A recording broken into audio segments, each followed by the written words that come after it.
As an emotional support animal, I hope you know when it's okay to be silly and when it's time for work.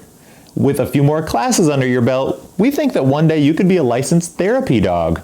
And speaking of therapy dogs, Mama sat down with our special guest today, Barbara, and her dog Carmel, to hear about the amazing life of a therapy dog. Take it away, Mama. So my name is Barbara Bocatus, and professionally, I'm actually a college professor, and I work in the field of education. I teach undergrad students and graduate students literacy, and we got Carmel 5 years ago. We just loved the dog right from the beginning. So tell me a little bit more about how you got into therapy training. Was this your first dog that you trained to be a therapy dog? So for our family, this is first dog to begin with of any kind. Doesn't matter trained for therapy or not, just our first dog, family dog. So when she was about 6 months, she became extremely, because she's a standard doodle, she's 65 pounds now, she became extremely strong physically. She's got a strong chest and the muscles. She became so strong that I couldn't take her for a walk, literally. And any kind of harness, I was afraid of really harming her neck.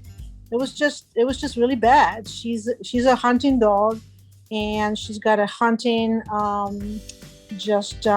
way of thinking. And it was just terrible pulling. So I couldn't walk her, and therefore we started thinking what to do, and we found a trainer who was willing to come to our house and start us on gentle leader. So gentle leader goes on top of the snout and applies pressure a little bit in the back of the head, but it doesn't hurt the dog in any way, and allows you to control your dog right away to the point that you are able to actually walk your dog. She can walk next to you. You can control her more without doing any kind of harm. So that was the only thing really we could do. Worked instantly. And that's really how it all started. The trainer saw incredible potential. She says, she is very strong, extremely strong dog. She says she needs this gentle leader. There's no other way you can walk her. But if you even add a little bit more training to her, she can even become a therapy dog in the future because she's got incredible personality. So that is really how it started. And then just one thing led to another. So obedience training, then canine good citizen, and then eventually therapy dog training. That's how it really started.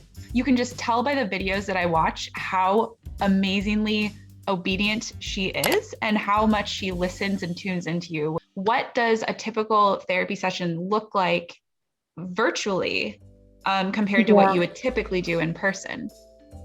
And that's a great question. So in person, what we did, mostly we went to school and mostly to elementary classrooms, but not only, also to high school. So in elementary classroom, we would go to the classroom and I would just walk around with Carmel.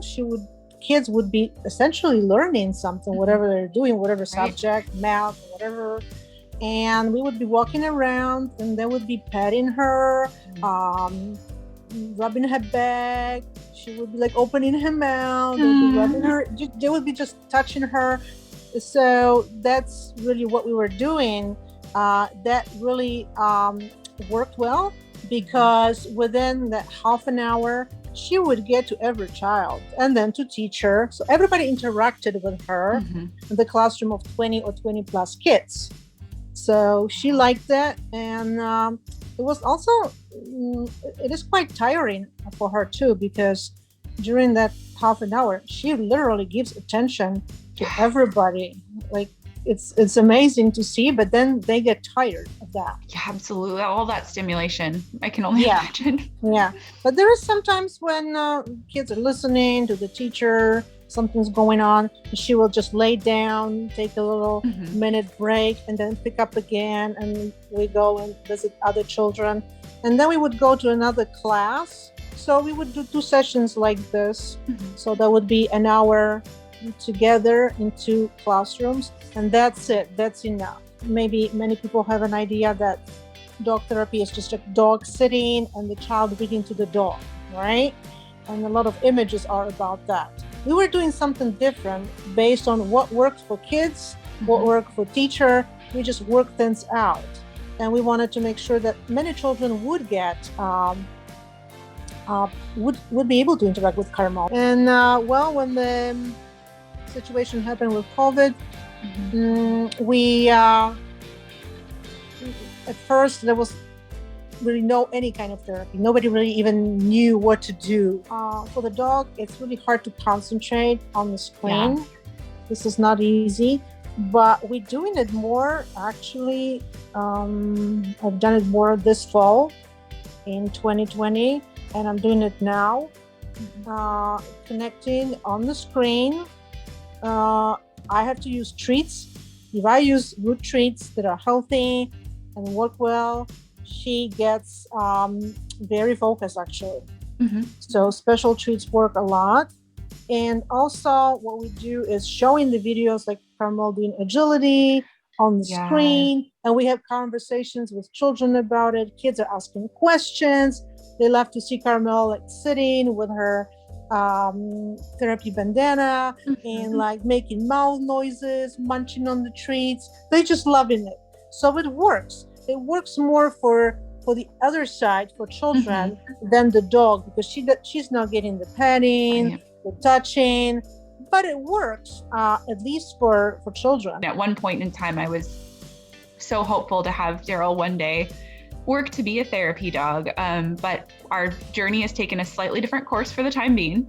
But do you have any tips or anything that you want to offer to anybody that is interested in looking into that as a journey for their dog? But I also offer advice. If anybody DMs me, asks how Carmel became therapy dog, or has any kind of question, I do that. I offer this advice.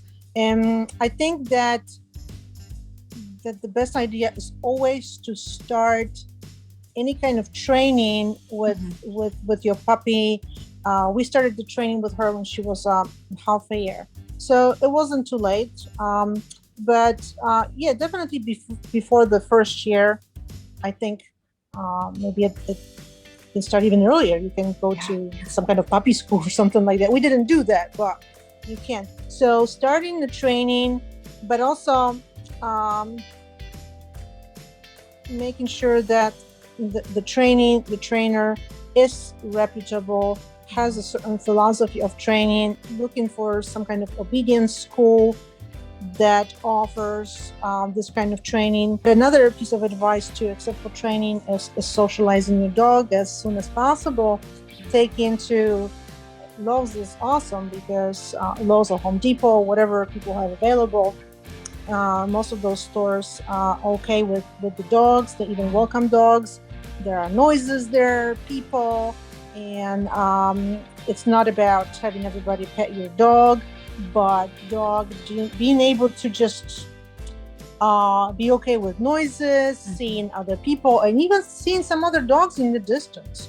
That's not the time to have them touch each other or anything like that, but they need to just be able to get used to this situation and be okay with, well, that's what I do. When I am a dog and I go to Lowe's, I look at people, I hear noises, I see other dogs, and this doesn't bother me. I don't panic, I don't bark. So you kind of have to do it as early as possible. I think these are kind of two pieces of a device. Yeah, there she is. Oh, you shared so much information. I know. An amazing dog. Well, thank you so much again, Barbara. You're very welcome. It was nice to meet you. I guess too. virtually. And Yeah. I am so excited to continue watching and following your journey on Instagram. It's been so fun. Well, that sure was great. Thank you again to Barbara for taking the time to speak with us.